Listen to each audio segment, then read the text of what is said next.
Voice chairman Gulberg town Muhammad Ilyas کی زیر صدارت افسران کا اجلاس۔ گلبرگ ٹاؤن کو ماڈل ٹاؤن بنائیں گے، عوام کی خدمت کا جذبہ لے کر میدان عمل میں آئے ہیں۔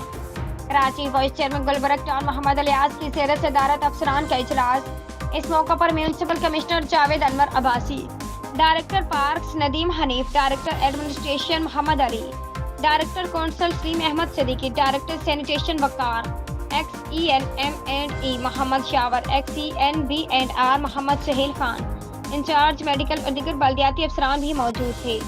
اس موقع پر voice chairman Gulberg town Muhammad Ilyas نے کہا کہ جب ہم نے اپنے عہدے کا چارج لیا تو اس وقت گلبرگ ٹاؤن میں کافی مسائل کا سامنا تھا، جس میں سرفہرست علاقے میں صفائی ستھرائی کا مسئلہ تھا۔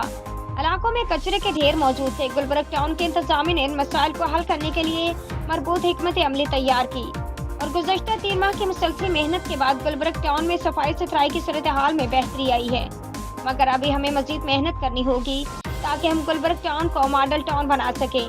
عوام کی خدمت کا جذبہ لے کر میدان عمل میں آئے ہیں اور عوام کے وابستہ توقعات پر پورا اتریں گے۔ عمدہ میں پکائیں اور جی بھر کے کھائیں۔